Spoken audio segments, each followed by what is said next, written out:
አድማጭ ተመልካቾቻችን እንደምን ዋላችሁ። የሰዓቱን መረጃ ይዘን ቀርበናል። የጎንደር ዩኒቨርሲቲ ሆስፒታል ለህፃናትና ለአዋቂዎች ነፃ የቀዶ ሕክምና ዘመቻ በተከታታይ እያካሄደ ነው።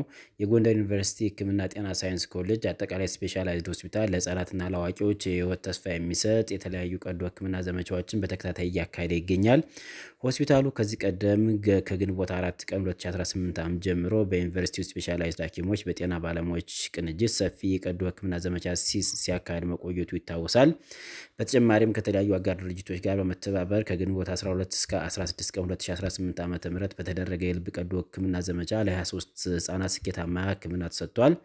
ይህ ታላቅ በጎ አድራጎት ስራ የተከናወነው በሄርት ቱ ሄርት ችልድረንስ ኤድ በኢትዮ ኢስታንቡል አጠቃላይ ሆስፒታል በኢፌዴሪ ጤና ሚኒስቴርና በጎንደር ዩኒቨርሲቲ ሆስፒታል በጋራ በፈጠሩት ጠንካራ ትብብር ነው።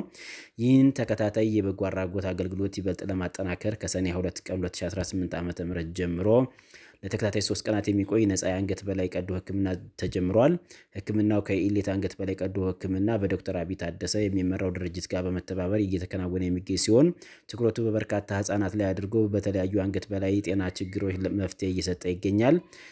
የህክምና ባለሙያዎች እንደገለጹት ይህ ዘመቻ የህፃናቱን የአካል ብቃት ወደፊት የህይወት ተስፋ የሚያለመልም በመሆኑ ረጅም ዘመን የሚሻገር ከፍተኛ ማህበራዊ ፋይዳ አለው ተብሏል። ህይወትን ለመታደግ ከህክምና በላይ ተስፋ መገንባት ትልቁ ስራ መሆኑ የተረዳ የጎንደር ዩኒቨርሲቲ ሆስፒታል ከአጋር ድርጅቶች ጋር በመሆን የፈጠረው ጠንካራ ትብብር ልዩ የህክምና አገልግሎት ለህብረተሰቡ ተደራሽ ከማድረግ ባለፈ የሀገሪቱ የህክምና አቅም በማጠናከር የአካባቢውን የጤና ባለሙያዎች ልምድ ልውውጥ በማሳደግ ረገድ ጉልህ ሚና እየተጫወተ ይገኛል። በተግባር እየታየ ያለው ይህ በጎ ተግባር ለበርካታ ህጻናት ለቤተሰቦቻቸው ታላቅ እፎይታ መስጠቱ ተሰምቷል።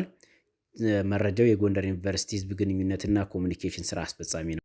አድማጭ ተመልካቾቻችን ቀጣዩን መረጃ ስንመለከት ይህ እብደት በአስቸኳይ ሊቆም ይገባል። ፕሮፌሰር ክንድያ ገብረሕይወት በትግራይ ክልል ተንቤን አቢ አዲ ከተማ ውስጥ ወጣቶችን ላስገዳጅ ውትድርና በምሽት የማፈስ ተግባር እየተፈጸመ እንደሚገኝ የቀድሞ የትግራይ ጊዜያዊ አስተዳደርና የአሁኑ የስምረት ፓርቲ አመራር ክንድያ ገብረሕይወት የቪዲዮ ማስረጃው በማድረግ ይፋ አደረጉ።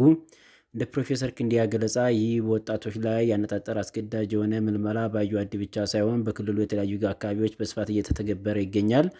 ከዚህ ጋር ተያይዞ ትናንትና በዚሁ ከተማ የሚገኝ አንድ የባንክ ቅርንጫፍ የታጠቁ ኃይሎች በሰራተኞች ላይ በወሰዱት የእስር እርምጃ ሳቢያ አገልግሎት ለማቋረጥ መገደዱን አመልክተዋል። ይህ አይነቱ በሲቪል ተቋማት እንዲሁም በሰራተኞች ላይ የሚፈጸም የኃይል እርምጃ በክልሉ ሌሎች አካባቢዎችን በተመሳሳይ ሁኔታ እየተስተዋለ መሆኑን ጠቁመዋል።